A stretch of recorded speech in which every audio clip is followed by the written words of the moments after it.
Listener discretion is advised. 2, 1, go. Adam Carolla and Dr. Drew. LoveLine, coast to coast. We just talk about all that. Yes, we do. All right. But see, now we're talking about it. Yeah. All right, but now that's my fault because we're talking about it. No. All right. It's my fault for not being bothered. Hey, it's LoveLine. Listen, that stuff has to come in here before the show starts. He ragged you for I know that. we've never brought it up before. Here's the thing. Here's how this show works. Christopher Titus is here now. I bring up stuff that I think is sort of... important? Nah, not necessarily important. It just falls under a heading of we decided... Here's how a normal radio show would run. Normal radio show would have an extra mic for the guest, would have chairs that didn't sit on the floor, and the coffee wouldn't come into the host right at the beginning of the show each time, and Drew would say thanks, and you'd hear the door close. But neither would the host arrive a minute and a half before the show started. Yeah, wearing mucklucks. I might add. There is that phase. I get it. You're on radio. It's good. It's a valid point, but but here's the deal. The deal. I'm the host. I do what I want. There you go. You're the big dog. That's all. All right. Now here's how the show works. Then I make a couple, and there's no hierarchy. There's nothing goes on over here. 9 months ago, I announced we have to get out of here before this theater that's built, this monstrosity next to us, is finished. They're putting the paint is now drying, and they're putting the finishing touches on the place. We'll go nowhere. Drew will do nothing. Nothing will happen. It'll never happen. Once in a blue moon, well, not once a blue moon. Every couple of weeks, I say, look, we got to have this way, and somebody says okay, and then it doesn't happen, and Drew says, oh, don't worry about it, and diffuses the whole thing. Drew, what's wrong with you? I don't know. It must be something. But you understand, if I say to Brian, we got to have the coffee in here before the show starts, and you say, doesn't bother me. No. That just diffuses the whole thing. I'll stand behind you, but you asked me, doesn't that bother you? You asked me that. I said, no. I don't even notice it. Right. That's me. That's me. But I'll stand behind you. Drew doesn't have a whole lot of Gandhi in him, whereas you do, Adam. A lot of Gandhi in you. You take a stand. Ganja, I think it's Puss. Shut Drew's mic off. Christopher Titus is our guest tonight. Christopher, you know, from Titus and stand-up. And my new drama pilot at NBC. That has not been picked up yet. Oh, really? I did a drama, full-on drama. I could see you doing that. Yeah, I could too. Scared the hell out of me because my body's so used to getting to a punchline. Right. So you know you feel when you tell a joke and it doesn't work? Yeah. Felt like that the entire shoot. Really? Yeah, just so that. But the pressure's off. I mean, you're not supposed to be funny. Yeah, but it's like a heroin addiction, though. You just needed it. I needed the release of the laughter. Or the protection, yeah. Yeah, exactly. But I'm a tough guy. I play badass at it. What is the premise of it? It's called Future Tense. Really cool idea. It's basically Law and Order, but in the future. And I play Alexander Chase. Yeah. Yeah, he's plays by his own rules. Oh, he plays by his own rules, definitely. Kind of a Bobby Kennedy guy. You know, he doesn't take any crap. He runs the Techno Crimes Task Force. So when genetic crimes comes down, I get involved in the genetic crime, you know. Is this kind of It's pretty cool, man. Born Identity kind of vibe? It's a little Minority Report, I guess. I mean Minority Report. Yeah, like crime fighting in the future. Yeah, Born Identity, that was like the little wimpy guy who was the superhero. Wrong one. Right. Yeah, I meant the other one. No, we have genetic crime where like people have they had a kid that was good at basketball, so the doctors could manipulate genes in the future, and like this one kid we find, he's got bones growing out of his body and his head's all just weird. Yeah. It's a pretty cool show. It's pretty cool. You didn't pick it up? But I say things like they go. It doesn't know we don't know yet. I got a couple weeks. Keep our fingers crossed. Hey, Drew, you jinxing it, man. What is that about? You jinxed it. You won't stand by the liquid thing. I can't believe they didn't pick it up. That's what I'm saying. Like, really what? Cool. That doesn't make sense. Good job. Nice cover. Okay. Yeah, but I say things like one of my assistants come down and goes, he says, a hacker's crashed the satellite grid. It's raining tin, and I go, let's go. I walk off down the steps with 4 guys behind me in slow motion. It's fun. You know, my plan for fighting crime in the future is... Still napping and masturbating. But I can fight crime for myself if we have the technologies in place. Good point. I would like every one of our great minds working on a lie detector that was 100% foolproof. There you go. And we'll toss out the jury system. No judges. You can't buy your way anywhere. It's a very simple. And there's not, you know, he's been waiting to. He's been arraigned, but he's been waiting to come to trial for 16 months. None of that rotting away. Nothing. It's just, and you treat it like the breathalyzer, which is, cop pulls you over, tells you got to blow into the breathalyzer. You can say no, but that's pretty much just an admission of guilt. Right. You're still going to get the 502. This is that. They pull you over. Hey, we wouldn't even have had to get O.J. out of his car. They shoot you, and you basically, if you lied, you did it, boom, they shoot you in the car. And then they have a tow truck come with a flatbed. No, we don't always shoot you. If it's what if the guy did it though? If he said, I'm guilty of murder. Well, you shoot him right in the car. It's not all murder. If he stole a bicycle, nothing. Well, I wasn't saying shooting the bicycle. You said O.J. Oh, O.J. Yeah, O.J. gets shot. But if he did it, we got to see. If he did it, yeah. Check the data. This is the point. Now, here's the whole thing. The innocent. If you didn't do anything, this is the greatest technology in the world. Right. There's not the inner city guy who's been sent up the river by the all-white jury. There's none of this going on. We don't have to even worry about innocent until proven guilty. No driving while black? You wouldn't get that at all? No. Just stop for no reason? Well, that we'd still do. Okay, there you go. Come on. But Lacey Peterson, husband... Don't get crazy. Come on. There is profiling needed in this country. Is that what you're saying, Adam? Absolutely. Please. You're blonde. You're cool. Yeah, I'm a 6'2" blonde white guy. You're good, yeah. But we just put this in place. We come up with a test. We test this device. We all decide. It becomes an international thing, and that's it. There's none of this, you're rounding everyone up. You put them on Guantanamo Bay, or you put them into terrorists. You do everything. Everyone's awaiting trial. The court systems are all clogged up. And it works with everything. Some guy says he fell in a casino. We just say, did you do it on purpose or not? Once we figure it out, boom, we got it. And then it's done.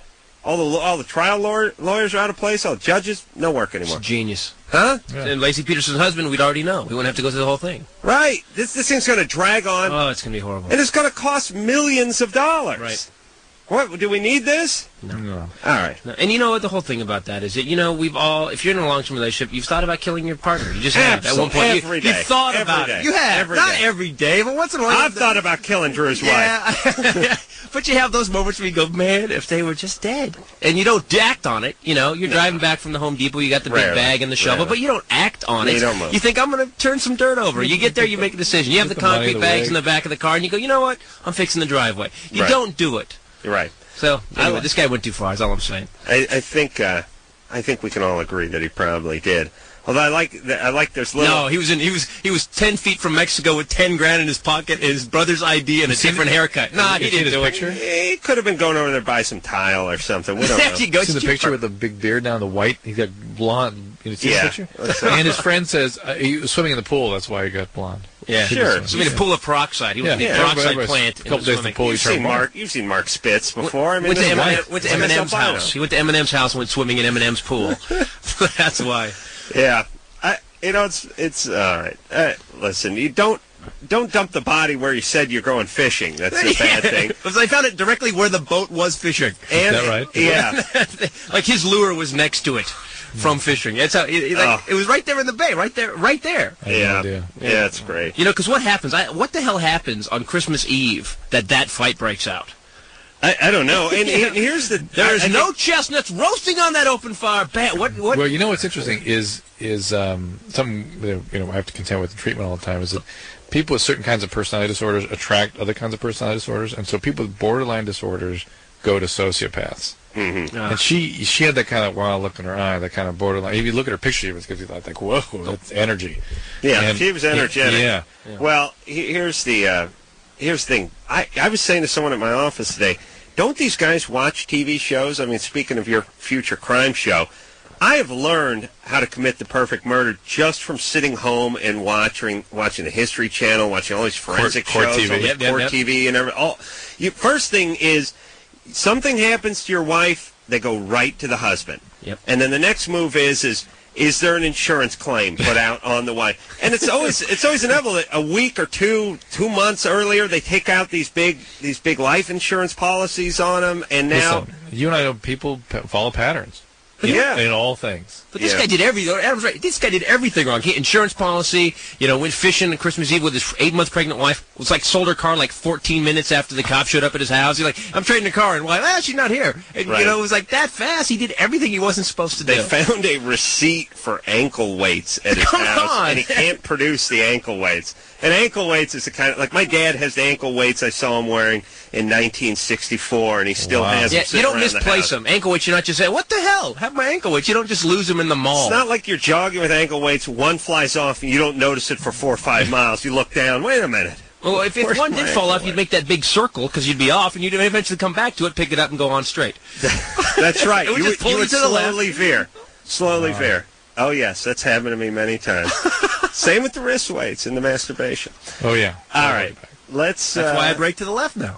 I like the guys who wear the ankle weights to work, as if something's really going on.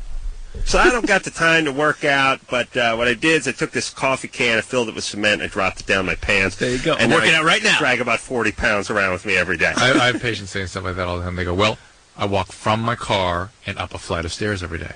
That's right. So I don't need to work out. That's valid exercise? I don't need to work out. What are you talking about? Drew, what about the ankle weights? Not all that does is really flatten your arches, right? Hurt your joints. If that. Scott? Yeah? You're 14? Yep. What's up? Well, me and my girlfriend have been on for like a month and a half now. And I didn't have an erection or nothing, but I ejaculated. Yeah. While you're with the girl? Yeah. All right. You were super excited. No, I wasn't at all. You weren't. No. You didn't have an erection. You weren't excited, but something came out of you. And she wasn't doing anything to you. Well, she was like rubbing my leg, but that's it. Do you have any are you on medication? No. Nothing. Do you have any medical problems? No. Were you loaded at the time? Was I what? Were you intoxicated or anything? Hmm.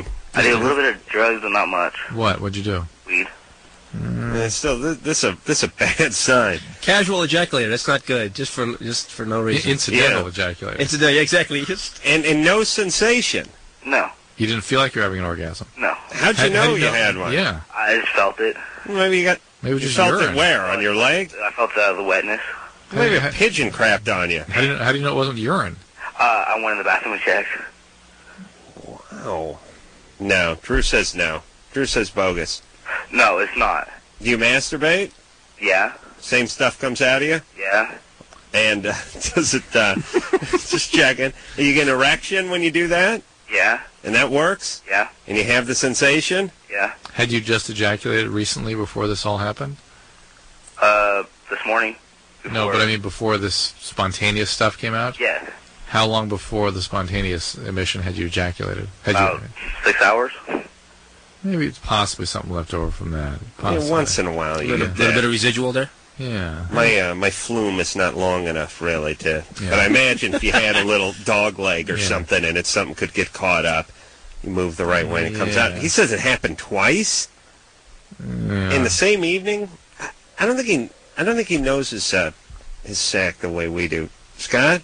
Yeah? This happened twice in the same evening? No, 2 different times. 2 different times? Yeah.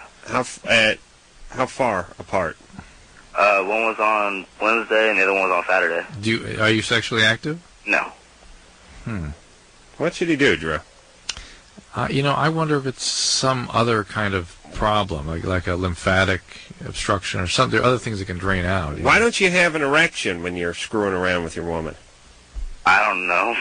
The rubbing your leg thing wasn't working, huh? No. Wow. You're kissing and stuff? No, not at the time. You should see a urologist, though, just in case this is not semen, it's something else. Like what? Like soul? Like soul. But no, there can be lymphatic drainage, things like that. Yeah? Yeah, weird things. I mean, during my wife's pregnancy, we had a very large break in our sexual activity, and then we had, and the blood came out with the... And I went to the doctor, and he said, "You're not having sex, are you?" Oh, really? And I was like, well, I thought it was an invitation. I was like, she's pregnant, but I can, we'll get to something later. And he said that you need to, which is great. I basically got a prescription for masturbation. Or have my wife, here, get a little help. Hon, come on, I'm sick. and she took care of it. Or I could go in for therapy. Yeah, exactly. I got a number from the doctor. I sit in a whirlpool and someone gives me a BJ. A little bit of prescription. Wow. Sarah? Yeah? You're 20? Yes. What's up? Well, hold on. I can't believe a doctor had to tell you to beat off. Well, what are you thinking? I was feeling guilty because my wife was pregnant. She was upset, and there was all these hormones going on. I was feeling guilty. That's where I retreat to my world of masturbation. It's like, Calgon, take me away. Yeah, that's where I go into my own little world. World of masturbation. Thank you. World of masturbation. Sarah? Yeah. You're Disney, California? Isn't that new? You're 20. What's up? I'm married for about a year to a guy. To a guy, yeah. I have a baby. But in the past months, I've been having like these really detailed very sexual dreams about virgin girls. Is that your phone beeping? Yes, it's gonna die. Okay. What do you mean virgin girls? Well, it's like in the dream, I'm this naughty, experienced girl trying to get these little virgin girls in bed, and you know. Well, maybe that has to do with your young child or something like that. I don't know. No, I'm not saying you want to screw your kid. I'm just saying maybe those feelings have crept in. Like you have a young virgin. Do you have a girl? Yes. Where did you get the feelings that you were so naughty? I don't know. It's just in the dreams. But do you express those kinds of feelings when you're with your husband? Well, we don't really have sex. Okay, so how come? It's going to take longer than the know. phone will allow, I'm afraid. Well, Sarah. Yeah. How old's your girl? She's 15 months. 15 months. And no sex with your husband? It's been about 3 months. You don't consider that somewhat abnormal? I mean, I don't know. My parents never really had sex. Well, how would you know? My parents never did it once. I don't know. I just, you talk to your mom and no. No, you don't. No, Yeah, you run out of that's the. odd, You run out of the. I take a couple of sofa pillows on each side of my head like a grilled cheese sandwich and run out of the house screaming. A lot of that. You pick an old James Taylor song and sing it as loud as you can as you scream from the house. I'm even scared. I'm scared to ask any woman over 30 when she says, "I had a little minor surgery," or "I'm okay, all right, hey, God bless you. I'll show you out something." No, I don't even know what it is. All right, so listen, Sarah. Is it you that doesn't want to have sex, or is it him? Oh, I don't. Why? You don't. I don't get off with the All guy. right, what happened to you? Oh, Anything? yeah, here we go. Anything? Something molested? Yes, anything? oh yes. I Yes. was raped when I was 14. No, Something before before that. that. When you were 5. Young. I love you guys just blew it off. Nope, before that. You're like, that wasn't enough. Well, no, that that's really happened. that happens. They get raped as a teenager because of the victimization when they're between 5 and 8. I listened to the show, Drew. I just always funny. You guys just blew it right off. Abusive dad? Alcoholic dad? Abusive dad? Now, where did you get the dirty girl thing? Where did you learn that you were wicked? I don't know. I guess everyone thinks of me as this sweet, innocent little girl. Yeah, well, where did you start to think of yourself as wicked? But that's something you chose, by the way. That sweet little girl thing, you chose that because of something that happened. You chose to be really that. happened to me. All right, her phone is I'm going to go into a seizure. I'm going to have a seizure soon. Okay, here's the thing. You need to have sex with your husband. I mean, this is someone who was pregnant at a pretty young age, like 18 years old, maybe younger. She probably looks at herself as a little naughty, and she probably looks at her young 15-month-old girl as sort of pure, and maybe there's some feelings of that. Plus, your dreams will spin stuff around sometimes. It doesn't necessarily translate into things. That's true. In the real world, but there's issues going on. There's issues going on with you and your husband on your kid's behalf. Why don't you work that out so you're not one of those let's get that parents. relationship working. Yeah, I mean, she also said she didn't get, her husband didn't get her off. Never, so right there. she said never with men. Never with men. So right there, there's a little By the bit way, why am I having these dreams? Friend in kindergarten. Female friend in kindergarten. Molested her? Yeah. All right, but everyone does it. Sarah? Yeah. Did your female friend, when you were young, did you guys have a sexual encounter? Yeah. Not that I remember, no. All right, that goes down But as did you- definite. did you- Well, I was with a girl before I was ever with a guy. How old were you? 14. 14. Is that when it started? Yeah. And are you lesbian maybe? I don't know. I look at girls, like, when I'm walking around. Okay, listen, no more kids. No more kids for a long time, and figure out things with your husband. Make the marriage work, all right? Or not. Yeah. Or is the guy an alcoholic? Is he abusive? Is he? He's bipolar. All right, he's got to be on his medication. Yeah, he doesn't do that. Sarah, what happened? Why are you letting him hang out with your kid too? Well, he's a really good father. No, I'm joking. I'm not joking. He's like... You're Freudian slipping all over the place. I don't know how you're standing up right now. Come on. He loves his child, but that doesn't make him a good father if he's bipolar and he's not taking his medication. He doesn't act bad towards her, just towards me. I mean, we fight a lot, but Believe me, your kid soaks that up. Yeah, of course. It leaves implicit memories in the child's brain. Yeah. Yeah, look, it's like anything. It's like saying, well, we smoke, but we don't blow it into the kid's face. But yeah, the kid's sitting in the room and it's sucking it up. The kids suck up whatever's in the room. I don't let the kid drink the Jack Daniels. Yeah, I just get drunk. I just drink until I go to sleep, and the kid sleeps on my chairs. I don't. Try to make out with him a little bit, and then I go to bed. Oh, this is great. It was funny. I a friend of my wife's got a little surgery. And as when I was talking about this earlier, please, everyone, understand that any woman over 33, when you hear she's a little outpatient program, it's a little minor surgery. That means it's in the vag. Don't talk. Yep. Just nod. Unless it's sexually enhancing. Unless you did something that actually made the goods better. Do you know what I'm saying? Yeah. Then it's okay. It's going to be there. You don't have to talk about it. But What's she have done? I don't know. That's my point. My point is I have no idea what the procedure was. I don't ask. Because when I hear minor surgery, female over 33, I go right to, how's she doing? She doing good? Great. She's doing fine? All went great? Great. What do you want to eat? Want to eat? Let's eat. So I don't want to talk about it. But it was really funny. So then later on in the day, I saw the girl. And it was the generic, hey, you doing good? You look good. Seems fine. I still have no idea what she had done. It could have been brain surgery. I'm not asking. But it was so funny. I was just standing there. And later on, another friend of mine came wandering into the we're over at my house, and I heard him talking, sir, but it was like out of the corner of my ear, you know. I was like, oh, you did? Whoa, what happened? What'd you get? And I started to look down and turn away. It's like, that's ovaries. What's that? And I just realized, there it is. See, he asked. He's stupid. He made the mistake. He got, and it's right. Something with the vagina. It's always. Drew, is it always something with it's the vagina until the pelvis until proven otherwise. Exactly. I can't even. When the baby was born, the doctor's like, "You want to see?" Nope. Stand on this side. Nope. I'm gonna be I'm up against the backboard right now. I'm not looking down. Just have the kid. Nope. I don't want to know.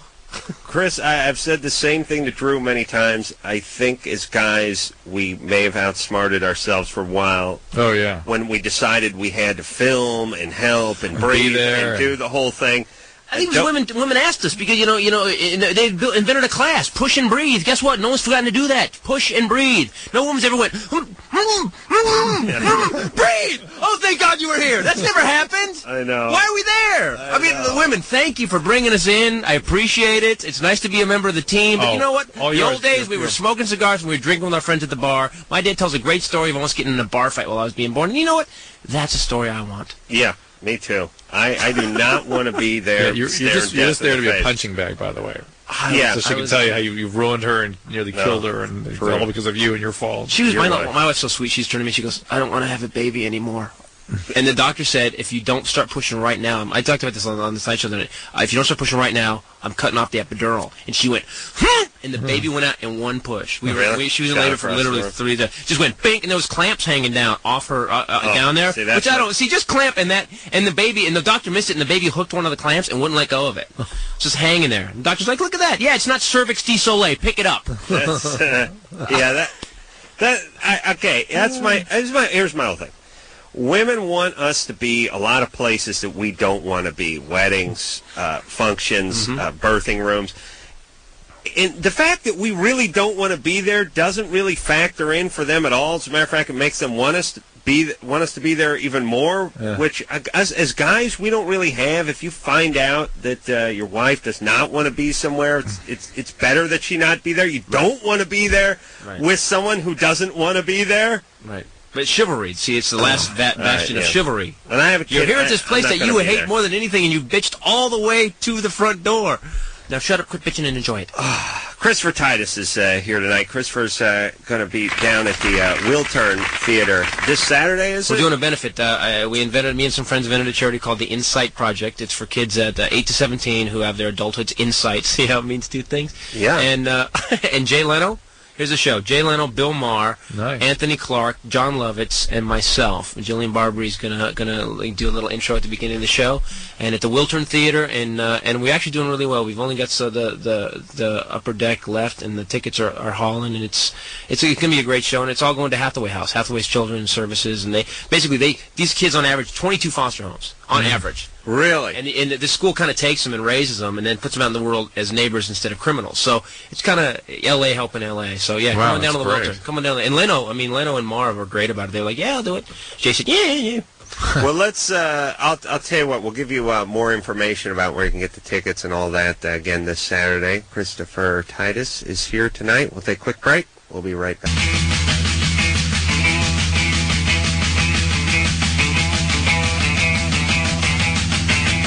Hey, everybody, it's LoveLine. I'm Adam. That's Dr. Drew. Phone number 1-800-LOVE-191. Christopher Titus is our guest tonight.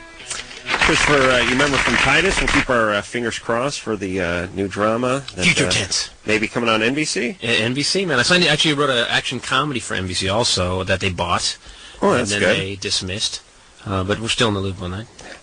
He is here tonight plugging a very worthwhile charity organization that he's involved with that's doing a benefit concert this Saturday at the Wiltern. Wiltern is a great big old historic theater, and it's easy to figure out where it is because it's got Wilshire and Western right in the title.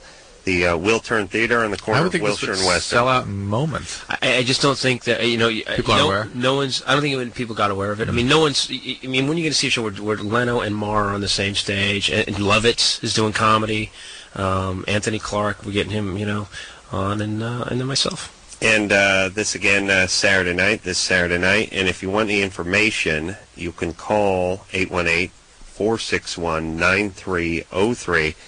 Or go to Ticketmaster.com. I'll give that number out later on in the show. Let's talk to Bobby, who's 15. Bobby? Hey. Hey. I got a question for Christopher Titus. Okay, Bobby. I was watching the Discovery Channel, I think, one day, and I saw you customizing a car. Yeah, it's actually, I drove it down to the radio station tonight, thinking there was a nice open parking lot, not this monolith that's next to it. No. Now I'm parked in a construction zone with it's actually here. Yeah. I wanted to know, how much did that cost to get done? It almost cost me my marriage. Just under that. It cost me just under my marriage. Wow. Is that a Chip Fuchs? Fuchs, yeah. Chip Fuchs. Yeah, Chip Fuchs did it. And, my wife and I, when the bills got to a certain point where my wife basically said, car or me? Yeah, car or me. Yeah, and I had to sell. Actually, I'm selling my Viper because of it, so I can make her happy. She's gone. Yeah. No, she's out. And what is the car? It's a started 1956 Chevy that I had since I was 18. Oh, it's the car that you had. Yeah. We chopped it all up. C5 Corvette suspension all the way under it. The new Corvettes. T56 transmission, Ramjet 350. It's all customized. Everything from stretched, lengthened, opened, changed. 69 Fairlane windshield. It's really. When you start getting into that kind of fabrication, it's really artistry. Yeah, it's old world coach building. And I imagine it starts to add up. Especially when you had a TV show and you're just woohoo, yeah, here's some more money, and then it gets canceled and the car's halfway done. Yeah, that wasn't fun. That was a lot of people. I have a couple of cars too, and people get sort of angry about them. Sometimes they go, "What are you doing with all these cars?" And you go, I like cars. And they go, Are you going to drive them? It's like, not at once, a-hole. Yeah. They're like, well, what do you do? It's like, listen, people have baseball cards and comic books, and porcelain dolls. People collect things, You happen to like cars. You don't go off on the porcelain doll thing? What, do you sleep with them all? What, do you play with them all? You don't do that? You play with them all at once? you do tea? Set up a little village? Is that what you can do? Set up a little village with all these dolls? Why do you have all these dolls? Yeah, I know.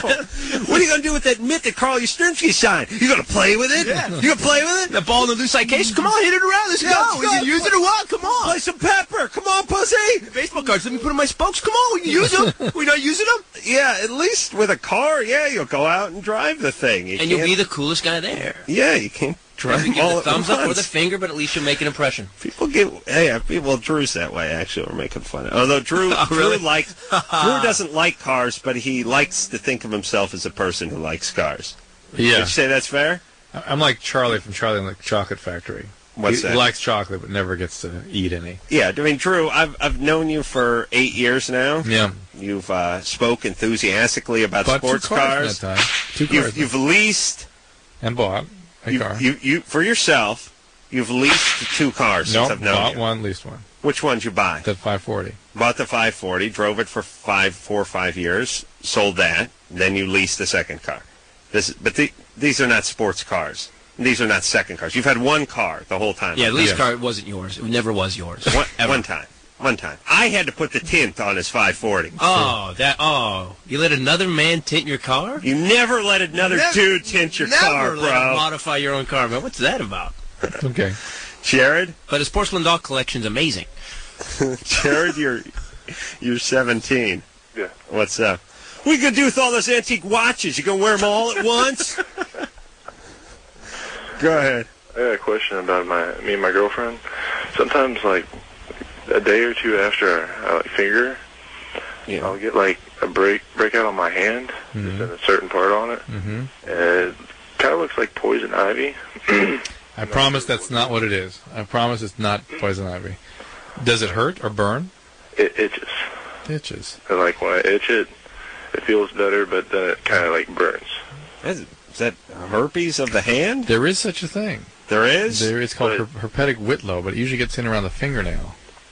No, it's, like, on the side of my hand, you know, opposite the thumb. Well, maybe, does she shave down there? No.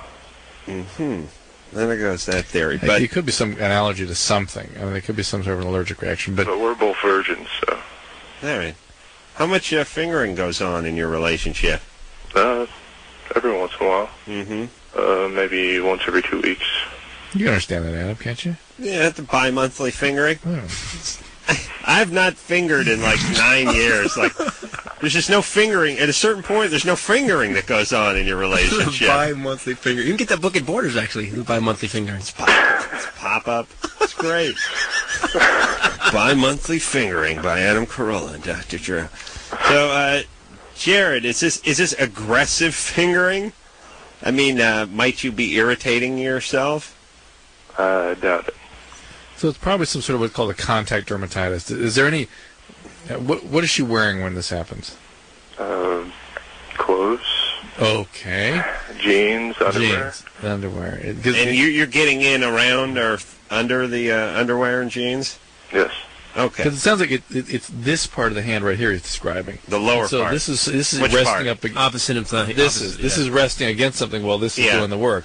And is that nice? I'm trying to figure out exactly what. I'm a Quincy all of a sudden now. I got my hand down trying. But you're both standing going, okay, let me see what position would that hand be in. But anything if this hits any nickel or metal, that's a common cause of contact dermatitis. Oh, hitting a button from the jeans, zipper, because maybe it's going down here. A zipper will do that. Well, here's the thing too about sex or fingering, especially when you're 15, 16, 17 years old, is you will put your hand in a position it's never been in and keep it there for an hour and a half and not stop, and you will not feel the discomfort that you would normally feel. Right. If you were doing something that's writing a term paper or trying to fix a lawnmower or something, your hand would never go in that position. position. You'd take your hand out, you would shake it loose, you would say, I'm tired, I need a break. Or you're like a hand irritated. triathlete when you're down there. You become like the Iron Man triathlon thing. That's right. And it's like that it's like that high you hit as a runner. Exactly. Where you can't feel. You had a cramp at mile 15, but at mile 20,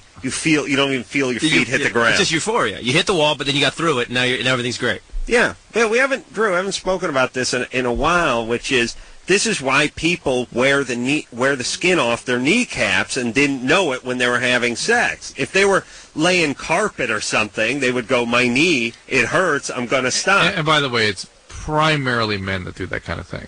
Yeah. Women have their wits about them, you know what I mean? Yeah, they will go, I'm uncomfortable. Yeah. How many times have I heard that? Yeah. Well, they're so busy trying to figure out where to time that orgasm that they're all up in their head, and the fake orgasm, and they know where they're at. Right. Which guys get a little bit lost. All right. Let's talk to Tasha, who's 23. Tasha? Yes. What's up? I have problems having an orgasm without picturing somebody hurting me, and I was just wondering what I could do about that. You want to tell us where that came from? I'm sorry, what? You want to tell... what was that? Is that the phone? Yeah, that's like the other line beeping. Oh, okay. Were you abused when you were younger? Yeah. Who did that? My stepfather. Physical? Physical, and like he was into sodomy and Oh, so the whole thing. So one of the theories is that you sort of overwhelm the arousal centers in your brain. In order to feel sexual and aroused, you have to sort of achieve a very high level of stimulation again. And then the way you do that is sort of bringing back these overwhelming memories. And there are other, it's just sort of a re-traumatization. It's not good to be needing definitely. it. How old were you when this went on? From like 2 till I was like 11. And where's this guy now? Yeah, an address. We're going to go get him. He's in prison. Oh, There you good. go. Good. Really surprised. And your mom, are you angry at her? Well, she overdosed on methadone, so, like, She I gone? guess so. But, Did she die? yeah, she died Oh, how long ago? 3 years ago. All right. So now you got mixed feelings about that. Well, yeah, and, like, she just slept all the time after, like, because the state made her get a divorce from him because they were going to take us away. So, like, she just slept all the time after that, so. Okay. Have you been in any counseling or anything? Yeah, I'm in counseling right now, but they say that's just how I'm going to be. And, like, I just don't want it to be that way because, like, What do you mean they say that's how you're going to be? Well, like, everybody I've been to has been like, well, that's just how sex was going to be for me. Because, like, I mean, he was like, into SM and stuff, you know? So, like, Stepdad. So, Is this some sort of discount counseling that they just said that's the way you're going to be? Sorry. Punch out. Thanks. they just say that, like, that just may be how I have sex. Well, I think we talk about this, and Yeah, it's hard to interesting. rewire something that's been wired, especially start at age 2 with this wholesale abuse. What you can do is you can Try to change it, you can yeah. pursue Pursue change. a healthy life. Yeah. And again, for her, it's like the analogy we make with people that have a predisposition to putting on weight. Your whole life's going to be a diet and an exercise routine. Right. And you're going to have to work harder than a lot of people just to sort of maintain an average weight. She's probably going to have to work harder than most people to maintain an average degree of sanity in her relationships Absolutely. and her intimacy. Way harder.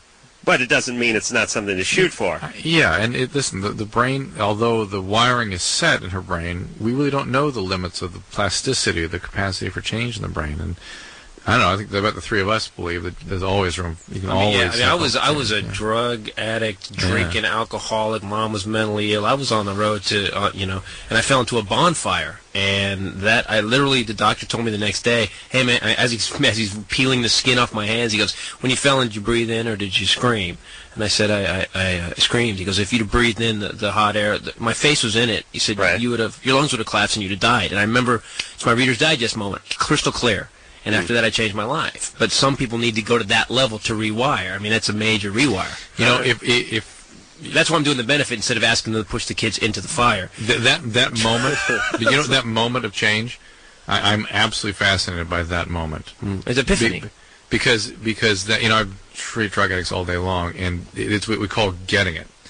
And there's no one knows how to give somebody get it. No. How to get somebody to that point. Push them into a bonfire. We do know. I do know how. It's just not really. It's not practiced in this country a lot. It's not as safe as other maneuvers we might like to try. I think your wife could drive someone into a bonfire. And after like a long road trip, or you're just on her case tonight. I'm looking out for you, bud.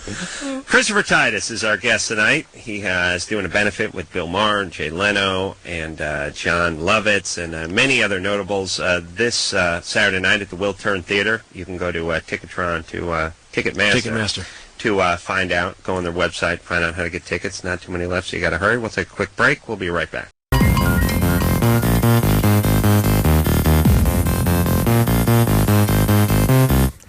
Hey everybody, it's LoveLine. I'm Adam Carolla. That is Dr. Drew. Phone number 1-800-LOVE-191. Christopher Titus is in here tonight. Tomorrow night, who's coming in, Drew?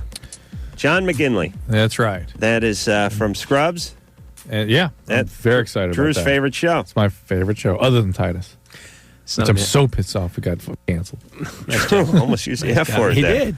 All right. I got a big mouth, Drew. I actually made the president of the network very angry. Really?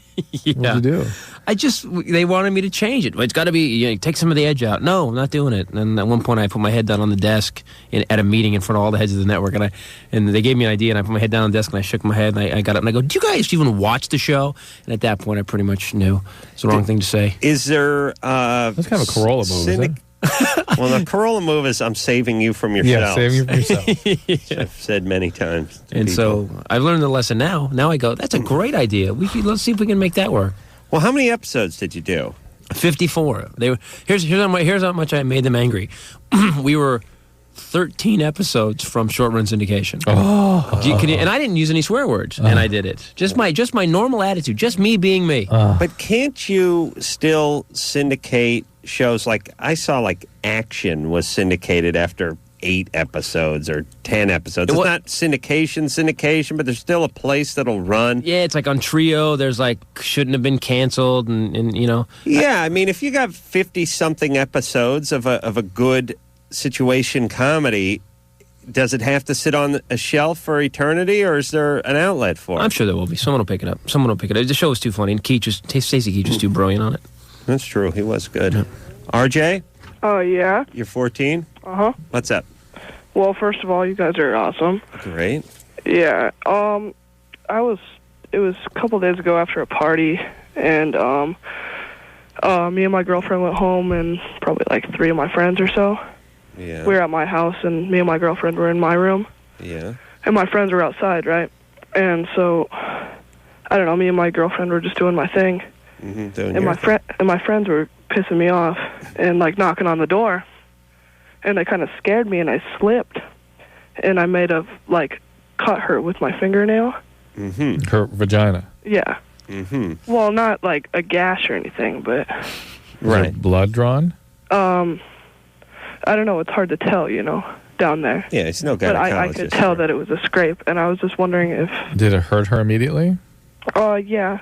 Yeah. Instantly, you react to that. I wonder if it was just all in his head, or if she really went, "Wow, that hurt." Yeah. Well, what's the question? Well, you know, is anything bad going to happen from that? Is she going to get an infection? She should be fine. No, the bad thing is 18 years from now when she's married and her husband goes, "Where'd you get that?" My 14-year-old's finger banging me and a bunch of his friends banging on it. You know how it is. By the way, wait about 3 months, and then during the school year, take those buddies that did that, and you'd be partying with them in the car, do that road trip. Woo, we're having a good time Saturday night. And just dump them somewhere where there's no roads. I got back at them, don't worry. Good. What'd you do? Oh, well, I don't know. I just, like, after she left, I'm like... it was kind of a funny thing. I don't know. It was after a party, so we were a little messed up anyway. Okay. I go up to my friend Devin, and I just take my finger and just shove it right in his mouth. Yeah. You got him. Yeah. That's good. That's weird. And it weirded him out, too. Probably made him feel really weird about you for like the next 2 weeks. Good for you. I used to pay the bullies back in my school by crying and masturbating alone. There you go. Yeah. All right there, RJ. Yeah, thanks, guys. Yeah. He didn't have a question. He's 14. He said, please his punch. He got his hand somewhere other than a mitt, and he wanted to share it but with I love you. I love your question, Drew, that he noticed it, but she didn't. Yeah. Put a big old scrape on it, and she just laid there. But I noticed it. I wanted to ask so I can tell her if it... That's our callers. Oh, yeah. No, that was just a bragging call. I think so. Shelly? Yeah? You're 19? Yeah. What's up? I've been smoking weed for about 8 years now. Mm-hmm. Like 7, 8 years. And now when I don't get stoned, I have panic attacks. Mm-hmm. Yeah, you get depressed too, probably. Well, not really, no. Well, you will later. That comes later then. And you get stoned every day? Yeah, about 4 or 5 times at least. A day? What's your question? What's your question? Well, I just wanted to know if I did like any permanent damage, like if I was to stop smoking while I still have panic attacks. That's actually a hard question to answer. You probably will get better. You actually will get worse for about 6 months. It'd be associated with a pretty good depression usually, and then that will all kind of settle down. There are people that have permanent panic attacks, but those are usually people that are smoking pot early in their sort of pot smoking career. They start getting panic. What you're manifesting is the usual situation with marijuana addiction, which is this drug that you love all of a sudden stops working, and it's hard. When you stop, it even gets worse, and you're getting depressed and irritable all the time and forgetful. You start smoking more pot to try to get the effects back, and that kind of makes all the symptoms worse. How do you get stoned 4 or 5 times a day? I have a lot of free time. You do? The biggest problem here is junior college? Yeah. Junior college? Yeah. I know junior college. The biggest problem here, Shelley, is that you've been smoking pot since you were 11, and that what it does block is the usual brain growth and development of adolescence. And so you need to actually literally develop the emotional systems that we're supposed to have been developing during that period of time. And that's hard to do when you're used to using pot as your way of regulating. You got to find some way to be So okay. where, MA? Well, you want to quit? She's not there yet. You can I was feel going to say that? the bonfire. Yeah. There's a bonfire. couple of choices. You go to the counseling, you go through the pain that Drew talked about, or you go out to a beach party with a bunch of buddies, get really hammered, and walk around the bonfire trying to tell a story or sing a AC/DC song and fall into the bonfire. And there you go. But make sure someone's watching you, so they yank you out before you Inhale. Inhale and burn up. And in the hospital, when the doctor's scraping the dead skin from your hands, you'll have an epiphany, and there you go. The depression will be over because you'll know you've cured yourself. All right. There you go. We're here to help. Trial by fire. Check out MA in the meantime. All right, Shelley. A lot of people like you with your story. You got to get a plan, too. This junior college not working. All right? All right. All right. Christopher Titus in here tonight doing a benefit at the Wiltern Theater this Saturday. We're going to take a quick break. We'll be right back. All right, guys, here's the deal. You're looking to hook up, sick of wasting time with the wrong person? Dateline. One call's all you need to make. Call the Dateline. 877-889-DATE. Call the Dateline. Oh, yeah! Everybody now. LoveLine will be right back. LoveLine. With Adam Carolla and Dr. Drew on 105 Alternative, San Francisco.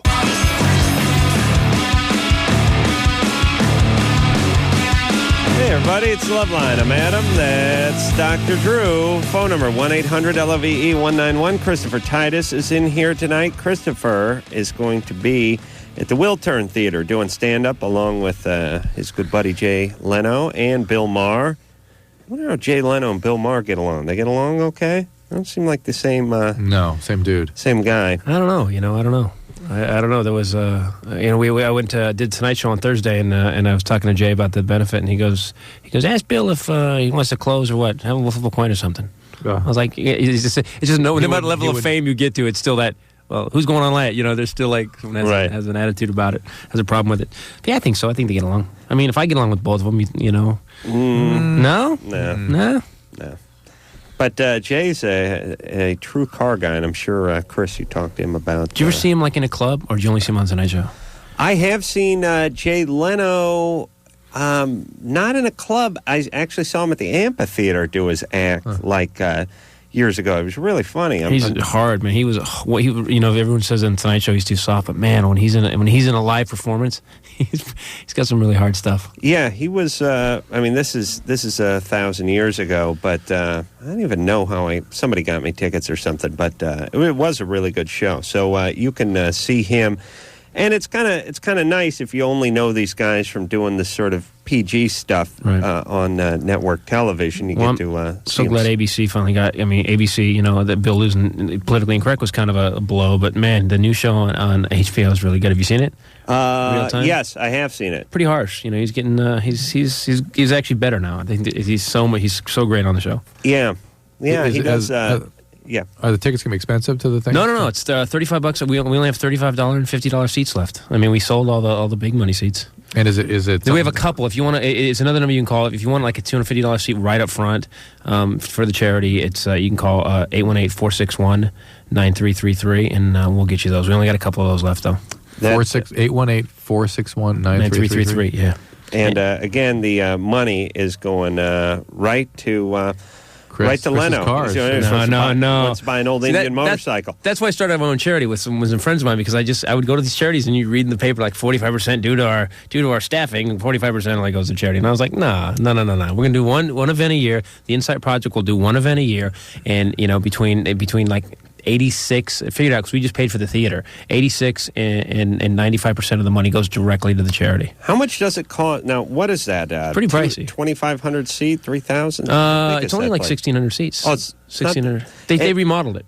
Oh, right. Yeah, they pulled some stuff out of there, I think. But anyway, it is. How much does it cost to get a theater like that on a Saturday night? It's a nice little piece of change, man. Frankly, and they gave us a little bit of a break too. They gave you a break. They gave us a little break. It was like it's a piece of change. I was shocked actually when I found out, because I've done theaters. When I had the show, I would do theaters, and I thought we could do this. And then you hear what the theater costs. You're like, wow, really? Is it $10,000? Is it $15,000? It's around there, yeah. Around, but that's for a benefit too. That's for I guess it's like if it's a show that you're getting paid making money on, it's like $23,000. Really? Yeah. And that's Saturday night.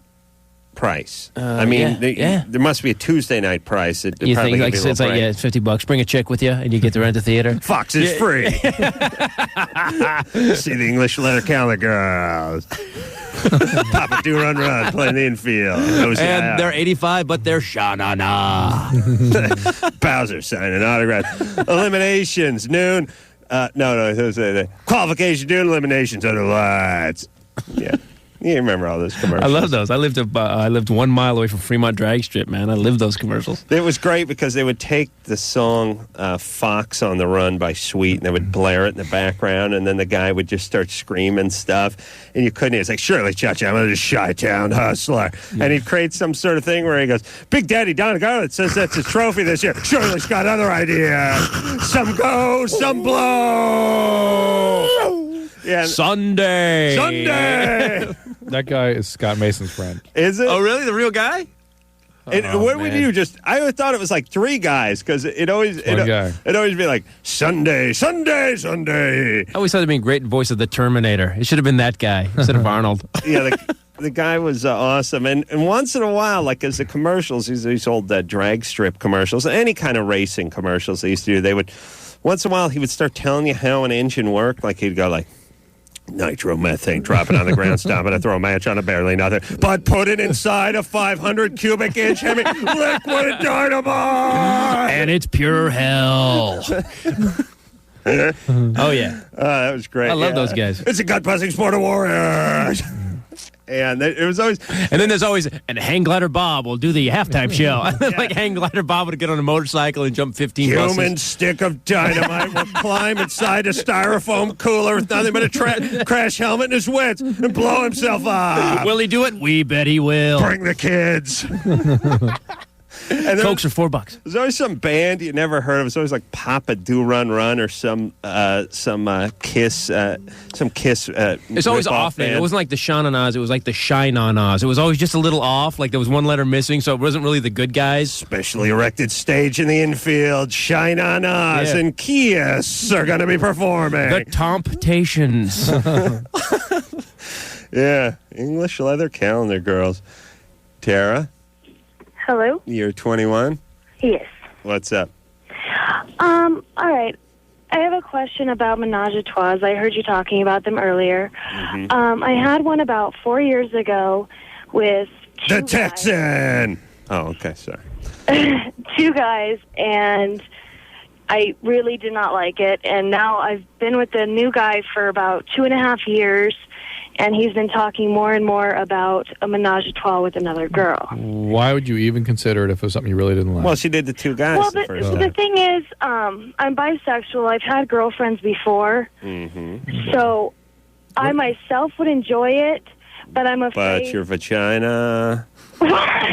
No. Will he wait in yet? Are you maybe, at a moment of sanity here, are you afraid of how you might feel about seeing your boyfriend with this girl? Exactly. There you go. And I'm afraid after 2.5 years if it would be something that would ruin our relationship. The answer is yes. Yes. Yes. Yes. Menage a trois this Sunday. It'll destroy it. Some relationship You and your boyfriend and the English. Some blow. Some blow. The truth is, I haven't been sexually into my boyfriend at all, and I thought... Well, that's a big problem. But this will put a cap on it.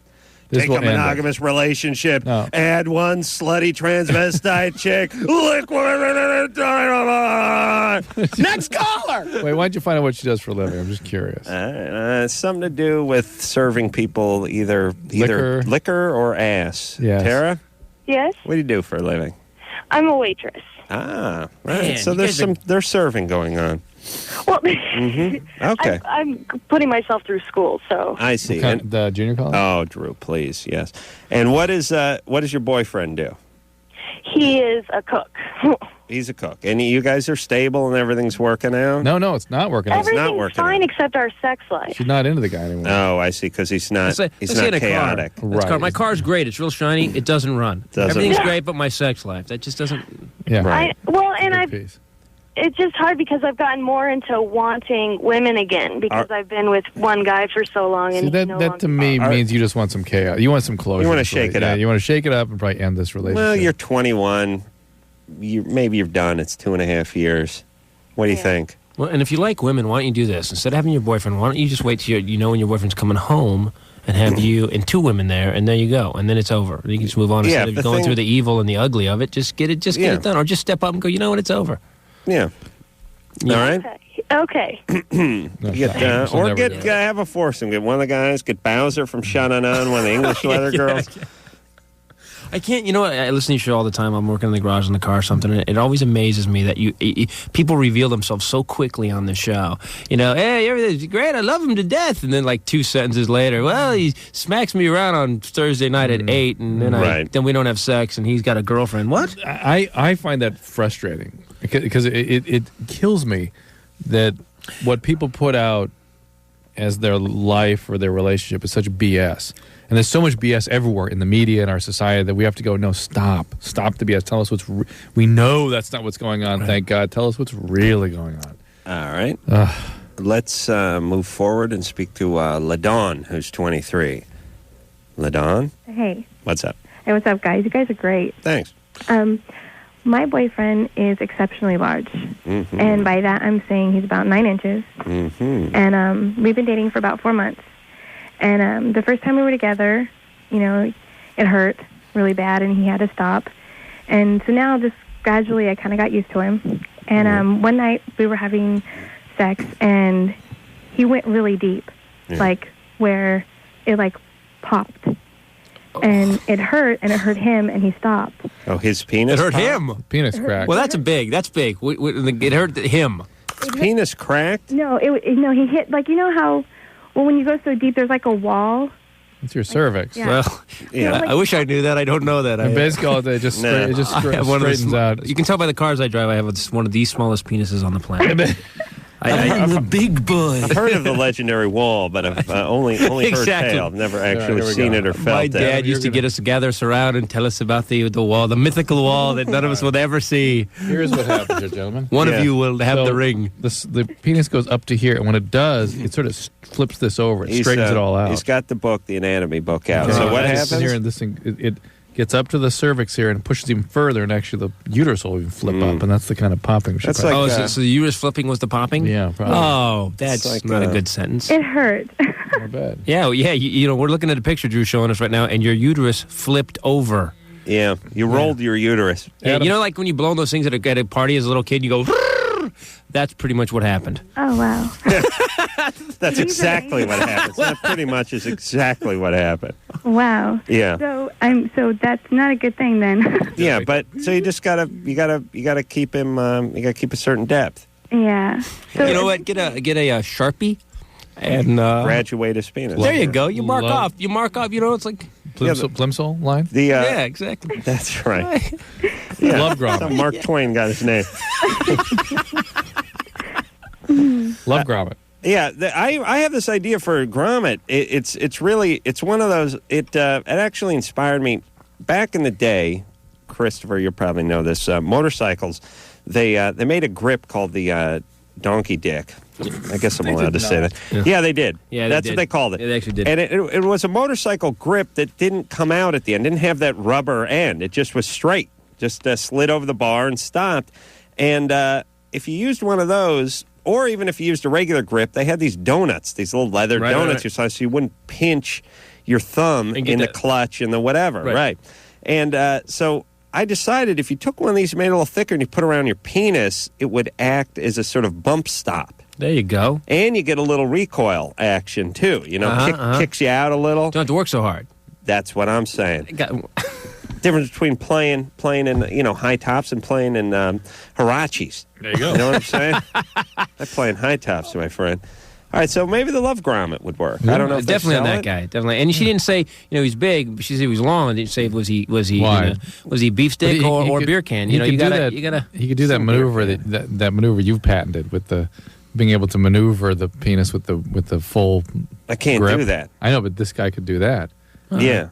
And just not go deeper. Not leave the hand. Keep the hand there. Yeah, but it's hard. It's hard to hold yourself up with one hand. Yeah, you fall over. It's a rocky move. Desmond. Yes. You're 20. Oh yeah. You guys are great. I listen to you guys all the time. Thanks. All right. Well, basically, this question is mainly directed for Drew. Mm-hmm. I guess I would say. Whatever. Keep going. Hello? Keep going. Okay.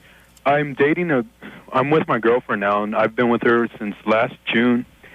And when we first met, she told me that she was being molested by her uncle ever since she was, from 5 years old, ever since she was 13. Mm-hmm. And so now, like, it hurts our relationship because I don't trust her and she doesn't trust me because I think she's promiscuous from what I hear you guys saying, like if girls are molested. Blah, blah, blah. Not specifically. It chaotic. It doesn't always translate into that. Okay. Yeah, but here's what it does. I mean, oftentimes, and it doesn't have to be this for your girlfriend, but sometimes when people were molested, they get sort of hypersexual. They have a lot of partners, and they get really into it. And then there's times when they're sort of dormant, close down. That's when I meet them. Yeah. I meet them when they're not yet a butterfly. They're still in the cocoon. Chrysalis. Yes. But they could still be trustworthy, but just have a lot of chaos in their life. Yeah, little energy.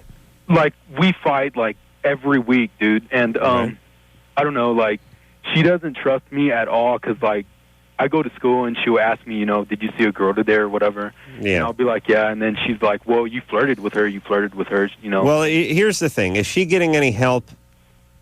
She was, and she just stopped this summer. Okay, because here's the thing. Because her... I'm sorry. I'm going to give a car analogy for our guest, Christopher, so Thank much you, in man. automobiles. But now, look, you can have yourself a nice 50s Jag if you have a few bucks in the bank, you have a good job, and it's your third car. Right. That's your prerogative. That's your weekend thing. It's not going to run all the time. That's fine. You got a grocery getter. You got the Taurus. But 50s Jag does not make a good first car when you're in college. No. And that's essentially what happens for these guys who get hooked up with these people that were victims of abuse. Mm-hmm. They're 23. They're not mechanics. They can't fix it. They don't have the checkbook to fix it. She's wired with Lucas Electrical. She's melting down half the time. That's right. Drew Lucas. Very, very bad English suspension? stuff. Not big suspension problems. More electrical problems. Yeah. But the point is this is not a good car for you to have when you're in college. Definitely. And this is what he's got. So it's a full-time maintenance job. Now, if the car is going to therapy, then maybe you could work with it. If you find that old 80-year-old guy that only works on those cars, you got to find that guy. And you can park that car there all the time. Right. Yeah. But if it's just going to be parked out front, getting crapped on and getting covered with sap, and you think you're going to drive it every day, it's going to break down every other day. It's going to be a hellish life. So your choices are either get the car into the old man or sell the car and get yourself an Explorer. So it doesn't, you or got a Maxima. The Japanese car. Right. That's the answer to your problem. Japanese cars, great. They're hairless. They're subservient. They're great. And one thing about these, the jealousy they're number tight, one is too. The Japanese car, very tight. Very tight. And obedient. The jealousy thing is just pretty harsh, man. And it just and I found that women that were like that. Did you? What are you looking at? What are you doing? They don't cheat. I found. I mean, I had some girlfriends that were just like psychotically crazy jealous. The ones that weren't were the ones that I found were sleeping with the janitor at the comedy club. Right. It was the ones that were really jealous. Did you look at her? Did you look? They're usually not cheating. They're just like Drew said. They need turmoil. They need some sort of turmoil, and they'll create the fight so they have that instead of having to cheat. And you could handle that now at your age with your experience, but when you were 22, no way. Yeah, right. Just couldn't handle one of the things people do when they're getting so focused on jealousy like that is they feel bad about themselves. They feel not worth the relationship. They expect abandonment from people they feel strongly about. And so their expectation is you're going to leave them. And so the thing they fear the most, they actually create. They actually push them away. Right. They make them leave. So at least they're in control of this thing that they expect anyway. So be aware of that, man. The more she asks you, if you're looking at her, what are you doing? That's actually, in a weird way, just see it as a sign of how much she cares for you and try to react. If you can react out of that, you might have a chance. If not, seriously, Maxima, you got to move on. You got to move on. Get the Japanese car. Yes. They don't talk back. Hopefully their tires were bound when they were young, so they're smaller. Smaller, like 45, 50 series tires. All right. Sam? Yeah?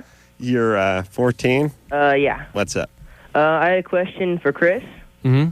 I was wondering how you got your start in Hollywood, because I'm interested in getting into the arts and stuff. Into the arts? Yeah. Well, I don't know. I worked in comedy clubs where drunk guys threw stuff at me since I was 18. These two guys are artistes, let me tell you. Yeah, the arts. You want to get to the arts. Even someone calling it the arts makes me laugh.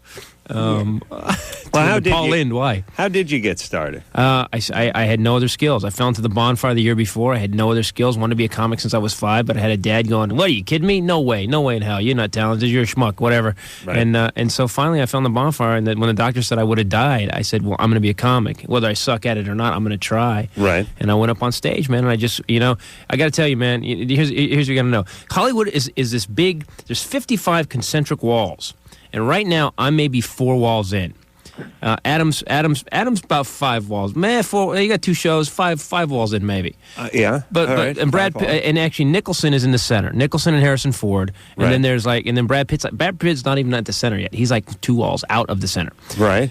And you know what, man? You just got to keep banging your head. And the outside wall is a really ugly wall. It's got it's just made out of. It's like an old Irish wall that no one has worked on. And then the center walls is platinum wall. Guarded by a bunch of Huns. It's ugly, and you got to keep banging your head against the wall, man. All you got to do is do what you're going to do. If you want to be a comic, be a comic. If you want to be a musician, pick up a guitar. But all these people that whine about, I'm not going to be famous, it's really hard. Well, you're not banging your head hard enough against the wall. And the people that don't make it are the people that stop banging their head against the wall. Right. And you just got to keep banging your head against the wall. Okay, go ahead. Now, Drew, that relates to my life, doesn't it? I've raised my father. Everything's violent and painful. Well, here's the other thing, too, is it doesn't have to be a miserable experience. There's fun on the way, but to go to the next level, you got to keep. You can't give up. Well, I think if you want to do comedy or you want to act or you want to play music, if that's your love and that's what you're able to do, the arts, as it were, then you're enjoying your life. Right. You're doing what you. But if you decide that you need to be famous, and you'll go about that any way you can, and anything short of that goal, you're going to be miserable, then you probably will be miserable. Yeah, I mean, you did comedy because and I tried to be famous for a long time. For 10 years, I did comedy. Hey, you ever notice when you go on the airplane and the blinker's on? I mean, I did really crap, and then I got really clear that the only way that once whatever you do in the arts, once you cross the line to the arts, where you're actually like Norman Rockwell's Bleeding, the play I did was about people being from screwed up families. It was about getting them to know how much stronger they were. Once you unlock that, and you're actually trying to make a difference, how everyone says that, whatever that means, at that point you're actually in the arts, and at that point that's when everything will happen. But if you just want to be a comic and learn 3 chords and be a musician, it's just, if you're doing it for the wrong reasons, it's not going to work. Yeah. Like Adam is in the arts. Yeah, look at me. I make jack-off jokes on that, complain about my garbage But it is an interesting point he makes, that people that kind of stick around are doing it because you call it doing something good. I'm pointing at Adam. Mm-hmm. You're calling it making a difference. I think it's the same thing. What do you mean? I think people that stick around and continue to just work in media do it because they need to make a difference. Yeah, they need to do something worthwhile. And when you do it crappy, you start growing a tumor on your soul. That's what I called it. I was going to quit. I was going to open a body shop. 10 years into comedy, I was like, this sucks. I hate it. I don't want to do these crap jokes anymore. And I was going to open a body shop. You know what I'm talking about? Yeah. When you're talking about doing something good, I think you're saying the same thing as making a difference. Yeah. Well, blah, blah, blah. That's my job. No, Adam's masturbation jokes have a lot more eloquent in the last 5 years. I've noticed. Thank you. Not as harsh? Well, not as harsh. And they've got a lot of more, just je ne sais quoi. So far tonight, that's because I've made them all for him. Well, you know what the ladies like? They like giving me oral. But there's also a couple things that need to be said, which is not everyone is good.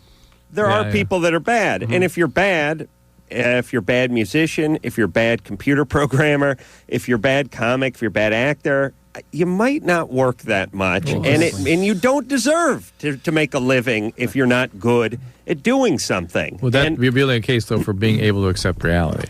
Yeah, it's like every kid grows up wanting to play. I wanted to play football.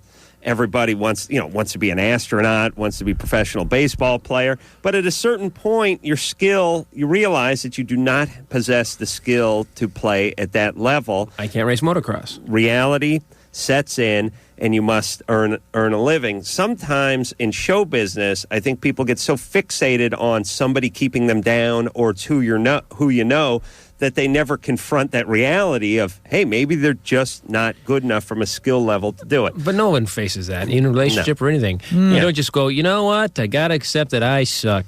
No one ever faces that. It would be nice. It would be nice. I mean, look at me. Just keep going. Just keep plugging. Tonight, Adam will come to terms. Drew, start a fire on the hall. We'll help you out, man. This time he's not coming out. We'll take a break. We'll be right back. Hello? Who's this? This is LoveLine. 1-800-LOVE-191. LoveLine will be right back. LoveLine is brought to you by Trojan, America's most trusted condom for over 80 years. LoveLine. LoveLine. With Adam Carolla and Dr. Drew. 105 Alternative. San Francisco.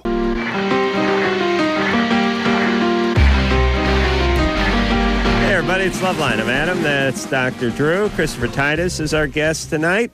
He's going to be down at the Wiltern Theater, and that is coming up on this Saturday. He's going to be there with Jay Leno, Bill Maher, John Lovitz, and other comedians. Anthony Clark.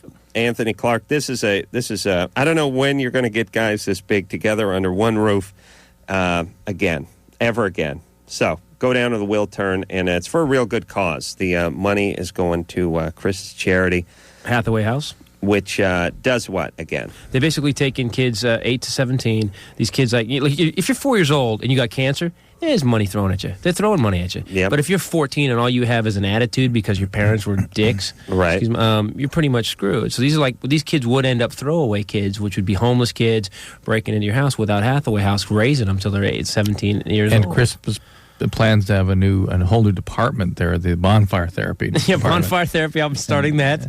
It's very cheap. Well, not all the money from the charity will be going towards the bonfire. We're actually going to build them a dental wing, burn center, and a bonfire therapy wing.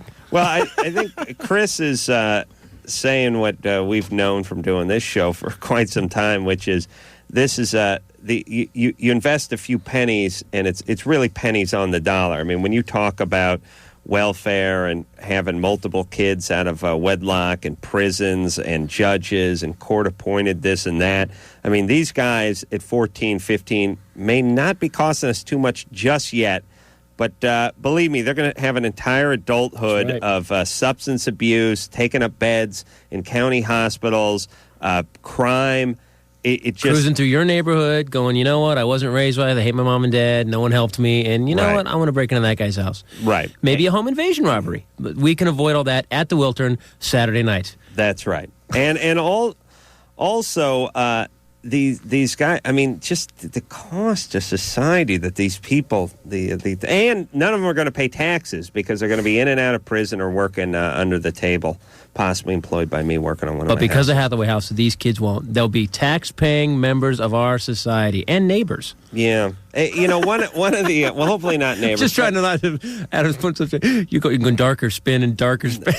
But we do know that if you can get to these people early on, you can make a difference. And I don't know why the government is not so interested in this. It doesn't seem to be a concern of theirs. And I'm guessing because it doesn't really win you any elections to say you love teenagers. It's more children are our future, and we got to take care of Social Security. Yeah, we haven't had a good leader that put it clearly. Look, if you put it clearly, let's put it to people that rich people. If these kids don't get help, they're going to be raping your daughters, breaking into your house, and Hathaway House is helping these kids, turn these kids into neighbors, and they've been through, on average, 22 foster homes. Or worse, becoming publicists. There you go. It's unthinkable, but it could happen with some of these kids. No, here's what I want. I want a politician to come out and go, listen, I hate teenagers as much as you do. I got 2 at home. I'd like to kill them right now. But let's face it, we got to sink a couple bucks into these kids, straighten them out, get them on some birth control, get them educated, get them some job skills, or it's going to bite us in the ass. And they've actually studied what it is that turns kids around from at-risk environments. And the one thing that this one very large-scale study found was a single positive, sustained relationship with an adult outside the home. And comedy at the Wiltern Saturday night. Jay Leno, be there, some go, some blow. Little Billy Maher's gonna be there. Johnny Lovitz is gonna be there. Billy the Mongoose Maher. Shirley Chachama, the Texan Billy Big Mark Anthony Clark. TV Tommy Ivo. Big Daddy. So you mean just a relationship with just an adult that hangs out that they know is going to be there for them? Apparently, that has a major protective role. Yeah. Doesn't seem like a really, insightful. They had to do a study on that. You mean if there's someone older and smarter around them who can help them lead their lives better, that would help them? It actually went. Yeah, I know. It actually went backwards. They went into these homes and they took these horrible homes and they went, oh my God, half of these kids turn out okay. How could that be? But then they started looking at them. What do they have in common? And this is what they all had in common. Yeah, they were Willie the hobo at the train tracks helped that one kid. He was in the kid's life all the time. They've actually started to dial it back a little further. And what they're finding is a guy up in the Northern Plains, the university up there, is finding that secure attachments in childhood. If they get 6 months, a year of secure attachment to mom, that protects them, and then they seek a secure attachment in the outside environment. And that tends to be what really makes So my them kid's fine. We got 19 months. All hell can break loose now. There we go. They can have problems, but it's protective. It protects them. Oh, that's cool. Amy? Caller who goes by Amy from Arizona. Amy. All right. Haven't had that in a while. Wasn't sleeping. Maybe. Rob? Only been on hold for 12 minutes. You're 35? Yep. What's up? Well, I was going to ask Christopher. I'm a incurable motorhead myself. What do you think about slower traffic keep right laws and the fact that they don't enforce them?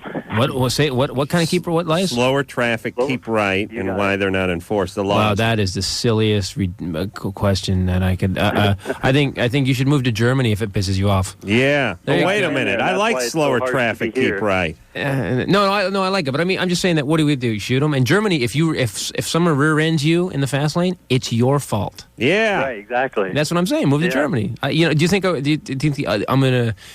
I think I should lead the revolt. Is what I think. Well, I figure Drew and you guys are always saying you've got the stupidest callers, so I figured you're the audience that should hear this. Yeah. Well, here's my plan for I've worked out an equation to figure out what speed it's safe for you to travel on the freeway. Okay. I got a couple ideas. All right. First off, if the speed limit is 65 and there's hail coming down and torrential rains, and you're going 65, a cop can pull you over and say you're traveling at an unsafe speed. It may not be faster than the posted speed limit, but, the road's covered with ice and you're going 65. Valid. But what about when there's nobody in the road, the sun's at high noon, and you're driving a car that's capable of going 170 miles an hour, and you're going 90 miles an hour, and again, it's safe to travel at that speed. Shouldn't they use the same logic when it's above the speed limit? I agree, 100%. Here's my plan. In fact, I think it should be at 150. Then you got a 20-mile bumper in case you need to pass anybody who's also doing 170. 150. You have a speed rating on your tire, you know? There's different speed ratings on tire. Right. If you have a tire that's speed rated to, let's say, 170 miles an hour, we deduct your age from the speed rating. Do you see what I'm saying? Mm-hmm. Now, if you're a 75-year-old guy and you got some cheap tires, there's a speed rate of like 110 miles an hour, you can only go like 22 miles an hour. That is your top speed. But if you're like a 14-year-old who's got a vet with some Goodyears, some Gatorbacks on it. The formula includes the speed rating of the tire, the age, and the horsepower of the engine. Right. No. And the age of the car. No. Drew, will you shut up? No? You're screwing up his whole formula. You're screwing up the whole formula. What, horsepower, age of the car? Drew, I'm sorry about all the car stuff, dude. I'm Just so quiet sorry. down over there, Drew. Next time I'm driving up in like just a Tercel. I'm maximum. I'm 38 years old. I got speed rated tires 170 miles an hour. That means my top speed is 132. You see what I'm saying? We deduct my age from the speed rating on the tire. Well, now I had a Viper on 99 at 2 a.m. in the morning. I was doing. I got in a race with a vet, and I was going. The Viper's capable of 186. Right. At one point in the middle of the night, I was doing 160. Right. So I was actually 12 miles over my speed. You could be 38. cited. I could have been cited for 12 over. At 160. If you found a cop that was ticky-tack enough, because you're going 160, he could write you. Just have a hard-on for me. Oh, that guy's 12 over. Okay. All right. I got it. So I'll keep it down. Right. You got to keep it down to 148. There you go. 148 is my stop speed. Thank you, Adam. This is the other platform I'm going to run on, besides punishing teens. Leanne? Yes? You're 19? Yeah. What's up? Hi, how you doing? Good. Okay, I'm a little nervous right now. Well, my question is, I'm taking the abortion pill. I just took it a couple days ago, and they told me to avoid taking alcohol, Advil, and weed because it will make your blood thinner. You're taking the RU46 pill? Yeah. The actual abortion pill. All right. Yeah. Where did you get it? At a clinic. All right. All right. Yeah, the weed's probably not a big a deal. If that's what you're worried about, not that big a deal. Okay, so it's not going to make me have to go to the hospital or anything? Well, I wouldn't think so. It's not the way aspirin or something like that could from the bleeding. When you're bored, you could bleed quite a bit, and the bleeding can become sort of uncontrolled. It could freak you out, though, if you're high and you thought, I basically ate some Roundup for my baby. Yeah. You know what I mean? I'm gonna freak. I'm gonna harsh your Mel, but that could be kind of freaky. Harsh your Mel? That's what the kids say, Drew. Ate some Roundup? Well, you know, like the squirt on the I weed. get what it means. I know what it is. Well, it could freak you out a little bit. Yeah. You know what I'm saying? That's all I'm saying. Okay, But- and I was also wondering... But good times, though, you know. How old are you, bud? How old? 19. 19. How long what? How long does it take to for the egg to actually come out? Because I haven't really had any real severe cramping or anything yet. I don't know if you always expel it. It's not an egg. It's a fertilized, a fetus. Okay, yeah. Oh, Drew again with the harsh in the Mel. Now who's harsh in the Mel? I'm harshing it. How pregnant are you or were you? About 9 weeks. About 9 weeks. All right. All right. Drew, don't say nothing. All right. At 9 weeks, you would expel something, I would imagine. Yeah. Okay. All right. Yeah. All right. Well, good times.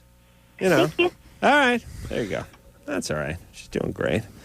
Good times, She right? expels it. That We had a washes up on one the of my shore of Fresno. Oh, All right, you know, sorry. we had a 14-year-old niece of my wife's is pregnant, and on her family, and they won't. So not just your family's crazy.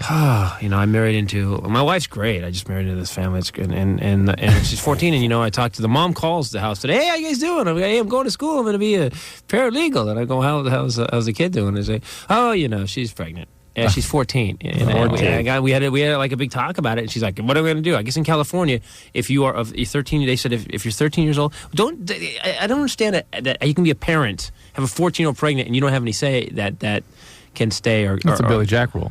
Well, what are you talking about? No, look. What is a Billy Jack? What do you mean? I don't know. What do you mean? Don't you remember that film? There wasn't there. Yeah. Wasn't he hanging out with a real young girl or something? Wasn't that Billy Jack? You talking about the movie Billy Jack?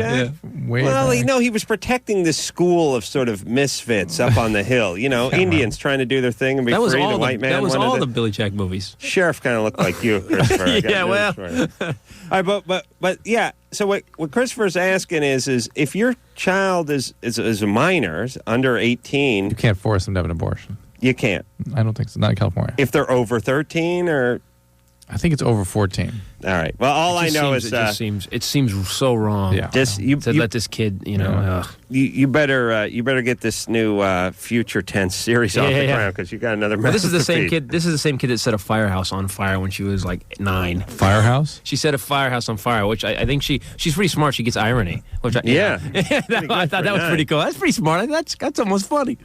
All right, you're going to be paying though. We'll talk during the breaks. I got more people on my payroll now too. I married into.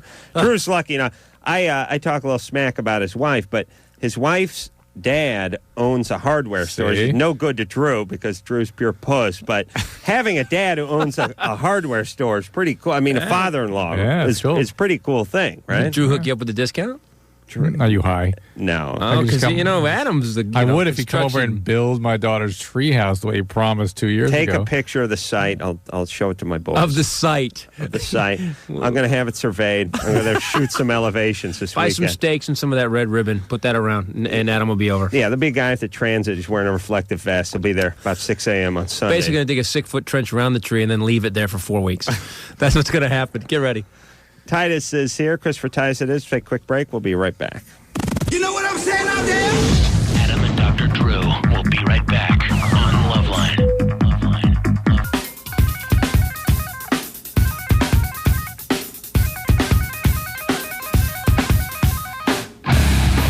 Hey, everybody. It's LoveLine. I'm Adam. That's Drew. Christopher Titus is in here tonight. He's going to be doing stand-up this Saturday along with Jay Leno and Bill Maher and John Lovitz and Anthony Clark. And it's going to be all for the Hathaway Children's Family Services, which is Christopher's charity. And it's going on this Saturday at the Will Turn Theater. Tell you what, go to Ticketmaster.com. Do you want to go to want this any information about this? You and I? Well, it's a benefit, so you got paid for it. Yeah. Yeah, Maybe you you got to pay. That's you and your wife. Yeah. Yeah, I think I could do this. You could introduce more. Is this this Saturday? Saturday night, 8 o'clock. What time? 8 o'clock. Well, it's the kind of thing I think I can speak for you. We would love to support this kind of thing. This is right up our alley. Yeah. All right. All right. We got a couple of big shot tickets if you want those. And this is what happens. Uncle happens, Adam. This is what happens. Now we're in trouble. True. We got to talk after the show. Yeah, we'll be there. Because LA people want to get comped. It's a benefit. Yeah, I know. Can you hook me up? Well, there's no list. Yeah, I know. Can I just get a couple tickets to the game? Well, hook me up to it's a benefit. No, we'll go. We'll pay full price, and I'll buy like $80 worth of beer. Is there booze there? There is. Or do I got a flask? There is. There's beer and Good. a flask. You know, I was talking about with someone today, which is the guy who got drunk, who jumped out on the field and decided to attack the umpire, the baseball which umpire. Comiskey Park? I love that. Which Finally, one? baseball was fun to It happens watch. every 3 days now. I love that. I know, but here's the real tragedy of this event. Not the damage that could happen to the officials, the umpires, but the fact beer prices are now going to go up another $3 a cup. To get them not to drink so much? Yeah, they do that all the time. It's like, we got to charge $9 for 16 ounces of beer because this prevents people. Nah, this just makes a good angry drunk. Yeah, now I'm angry. Now I'm broke, really angry. Yeah. And Right. But the extra price of beer can cover the insurance for the umpires. You guys may not be aware they're changing the name of Comiskey Park to some kind of cellular service park. Oh, really? And people are not happy about that. It seems to me that it's a U.S. Cellular Park. Is it? Yeah. Screener Brian tells us. It seems to me that whether we've talked about this before, whether it be a stretch of highway or ballpark, I mean, if you're Jack Murphy or you're the widow of Jack Murphy out in San Diego and they decide to start calling you Qualcomm or something, like, wait a minute, you can't pull my deceased husband's name off this park and put someone else's name on it? Isn't that the whole thing about, I mean, it's not a rotating name thing. They name a park, whether it's an amusement park, whether it's a park the kids play in or a ballpark. She should write a check. She should write a check then. There you go. You gotta. That's what they came to her with. I guess so, but I mean, maintain this name. I mean, there's certain people that aren't going to have the name change. MLK, JFK. There's certain places that will not be changed. But yes, there's great people, and they were 50 years ago. But if we find like a president we like better than Lincoln, should we do a different memorial or it's all a monument? popularity contest. I agree with that. Yeah, I think we should. George Bush, it does. See, we haven't found the guy yet. Doesn't work. We don't got the guy. We haven't had a great leader in so long. A great leader. Well, what would be really cool is to go ahead in the future, a few hundred years, and see. I mean, they do those Reagan libraries and stuff, but I'm talking about something that's made of cement and towers. 200 stories. I'm talking about. If you saw Jimmy Carter, Corolla or Clinton, Center. That's got a ring. That's what he's angling for. Yeah. Katie? Hello? You're 19? Yeah. What's up? Well, I've been going out with my boyfriend for maybe like 9 months or so. Mm-hmm. And I found out that he had been cheating on me. Okay. First of all, it was my best friend for a while. All right, what's your question? Okay, well, he's trying to get back together with me. Don't do it. He says that. No. Don't do it. Yeah. We don't need to hear what after he says. After that, you don't even need to know. And he says. Because we know with your best friend, no, forget there's it. 3 guys sitting here. We know exactly what he's saying. And it's going to be a lie, frankly. Yeah. Right. And your best friend's not your best friend anymore. No, she's not at all. Good times. But you're one of these chicks I love so much who's angry at the best friend but willing to forgive the guy. And take him back. No, well, he's making an effort and she's not. Yeah, well, he's making an effort. It's called manipulation. Yeah. It's called wanting to get laid. And he wants to get laid and she's scared. I mean, that's where the effort's coming He's from. making an effort and she's Well, how long do they have this affair? About like 8 of the 9 months. No. Oh, my goodness. Are you even considering this? No, Katie.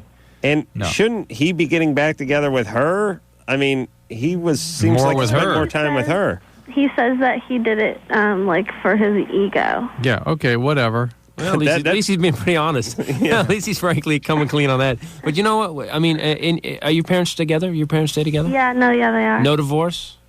No, not at all. Nobody cheated on anybody? No. Alcoholism in the family, anything? Good. Then you should be healthier than you are. Yeah, exactly. Then you Well, wonder why your esteem is so low that you'd allow somebody like this into your life. Your call got in the way of someone who really needs help. There you go. Yeah, you're fine. Just dump you're the guy, fine. move Just on. dump the guy, move on. And listen, everybody, there's I got a good positive message to give to the kids. There is a strength that you gain when you do the right thing. Mm-hmm. When you're walking down the street, you see a guy's wallet pop out of his back pocket, you pick it up, and for a moment you think, I got some money here. You count the money anyways. You count the money, and then you chase the guy down and give him his wallet. Yeah. It builds you up. It makes you stronger. Yep. When you dump someone, you need to dump because they deserve it, and you have your pride and your dignity. It makes you a better person. It makes you a stronger person. You need to build on that. It's good for you. It's There'll fine. be moments. There'll be moments if you really cared about them. Because when you say we're done, you walk away feeling strong, and then the next day you're going to be curled up in your bed on a fetal position, screaming like a monkey that's been stabbed. But that will go away, strong monkey. and you'll That's be stronger. right. Yeah, Liz, exactly. 22. Liz. Hi, I am studying to be an opera singer, and I'd like to start taking birth control, but I have some concerns because I've heard that the higher hormone versions of the birth control can cause problems with your vocal cords, drying them out, and basically making it harder to sing. Isn't that interesting? I thought it was a very interesting question. And now that it can change the sort of thickness of your cords. It can change your upper register, and the progesterone has androgenic features in it. It's a very significant question, I would think. Wow. It's a very, very interesting question. You wouldn't notice it in someone's speaking voice, but when you're really trying to work the voice the way you do. No. Sing along, Liz. It's Dr. Drew. And we'll judge whether you should go on it or not. Drew, what were you on? Low overall here or progesterone? what were we taking? Triphasic? Triphasic? That's what it sounds like. The triphasic is best for the German stuff. In Italian, it'd be the low overall stuff. The monophasic? Depo-Provera. Depo shot's good for Italian. Hey, Liz. So do you talk to a gynecologist? Your teachers your coaches must know something about this, right? Well, a lot of them just recommend not to take it, but I noticed that when I get my period, my vocal cords swell up, and I get a lot of air in my tone, and it really just becomes a mess. And that's part of the reason that I want to start taking it anyway. Why don't you start out with just a medium, strength estrogen and progesterone, like a monophasic medium strength, and see where you're at. I usually find for the female opera singers the most effective birth control is the extra 300 pounds in the horned helmet. Yeah, that always help. That seems to be more effective than any pill. We'll take a quick break. Chris Titus is here, and we'll be right back. Okay, so I know there's nothing wrong with me. So what's up? So I was like you, and I used to think that these Datelines were totally cheesy. Why can't I meet anybody? But I tried everything else and thought, what the hell? So I called the Dateline and actually met a cool guy. I called the Dateline and I hooked up with some cool people. Believe it or not, other normal people are out there looking too. 877-889-DATE. 1-800-LOVE-191. We'll be right back. LoveLine. With Adam Carolla and Dr. Drew on 105 Alternative San Francisco.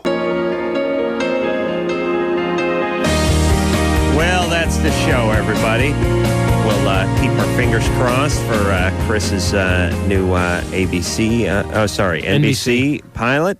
And tell everyone to head on out to the Will Turn this Saturday to see Bill Maher and Christopher and Jay Leno, Anthony Clark, John Lovitz. It's going to be a who's who of great comedians, and again for a very worthy cause. So go out and support that, and go on the Ticketmaster website. That's what we got. And find out all the information about that. Good talking to you again, Chris. It's always a blast, man. Thanks, guys. So until next time, it's Adam Carolla for Dr. Drew saying mahalo. We say, we're done. You walk away feeling strong, and then the next day you're going to be curled up in your bed on a fetal position, screaming like a monkey that's been stabbed. This has been LoveLine. The opinions expressed on this show are not necessarily those of the staff, management, sponsors, or this station. The producer for LoveLine is Ann Wilkins Ingold. LoveLine is a presentation of Westwood One Entertainment.